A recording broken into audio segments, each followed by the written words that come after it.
de la République, professeur Alpha Condé. Les entretiens ont porté sur le paiement des bourses des étudiants dans les universités privées. Le résumé de cette rencontre avec Sanassi Keita. Depuis la libéralisation des initiatives privées dans notre pays, ces fondateurs des universités privées de Guinée sont sur pied de guerre contre l'analphabétisme. Tous de l'Association pour la promotion des écoles privées, APEP, ils arrivent aujourd'hui au Palais Sékou Touréa pour rencontrer le président de la République dans le but d'échanger avec lui sur un certain nombre de difficultés auxquelles ils se trouvent confrontés, notamment leur implication dans le cadre du contrat de prestation de services dans la formation des étudiants qui sont pris en charge financièrement par l'État. D'entrée de jeu, ces fondateurs des universités privées de Guinée ont dans leur message salué l'œuvre du professeur Alpha Condé à la tête de la Guinée et lui martelé leur profonde adhésion à son programme de société qu'ils comptent soutenir de manière synergique. Excellence, Monsieur le Président, les universités privées ont signé des contrats avec l'État. Les bourses sont accordées aux étudiants et non aux universités. Les retards persistants de paiement depuis plus d'1 an pour services déjà rendus place aujourd'hui les universités privées dans un état de précarité très préoccupant. En effet, pour faire face à leurs charges de fonctionnement, certains fondateurs de ces universités ont dû faire recours à des emprunts bancaires avec des taux d'intérêt exorbitants, alors que ceux qui n'y ont pas accès, étant déjà en litige avec ces banques pour des engagements non tenus, ont contracté des dettes à des tiers, souvent moyennant hypothèque.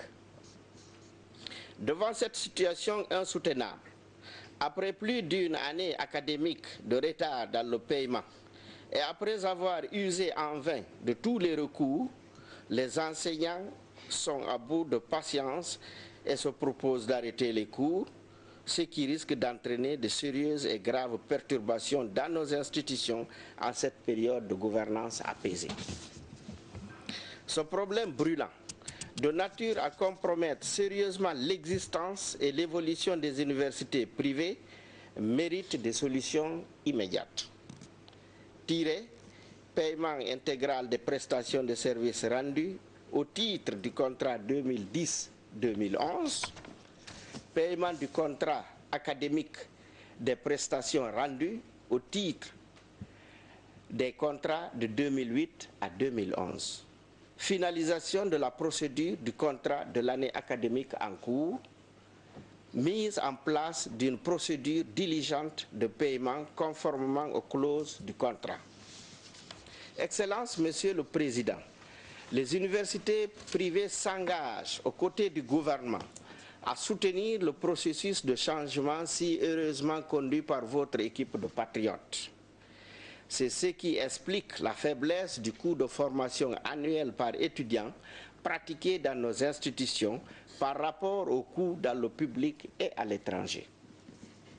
Dans le souci de renforcer la crédibilité des conclusions des audits et de capitaliser les résultats qui y sont attachés, nous suggérons qu'il soit produit une évaluation comparée des universités publiques et privées, un fichier biométrique des étudiants du public et du privé.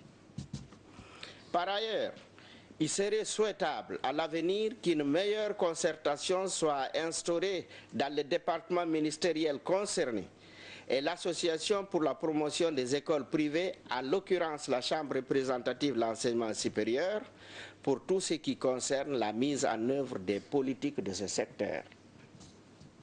Nous vous donnons l'assurance d'accompagner ce changement dans le domaine stratégique de l'éducation et de la formation de nos jeunes, espoir d'une relève digne de notre pays à travers le respect des normes d'accès, d'équité et de qualité.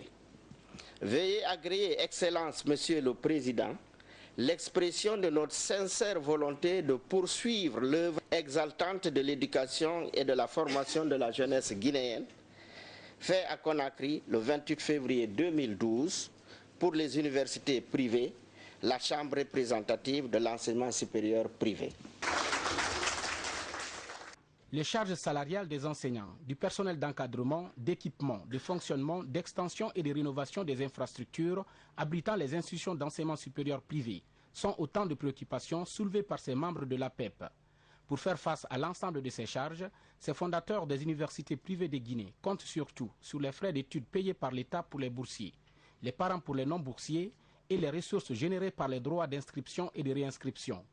Après avoir écouté et cerné tout le contenu du message de ces fondateurs des universités de Guinée, le président de la République a promis de leur venir progressivement en aide, mais tout en examinant clairement certains problèmes posés, avec pour principale règle du jeu la transparence. Le tout dans le souci de qualifier le système éducatif guinéen, aujourd'hui en pleine mutation. Il est évident que dans l'enseignement, public ou privé, ça ne va pas. Et il y a beaucoup d'enseignants qui sont payés, qui sont à Conakry, au lieu d'être à l'intérieur de leur poste. Et c'est pourquoi nous allons décider maintenant que les enseignants seront payés sur place. Ça, c'est des écoles publiques. Ensuite, il y a beaucoup d'universités qui ne sont pas de véritables universités. Quelqu'un construit un bâtiment, il dit que c'est une université, il prend des étudiants comme professeurs. Tout ça, on va clarifier. On va faire le point de façon nette et claire, que ce soit au niveau de l'enseignement public, au niveau de l'enseignement privé.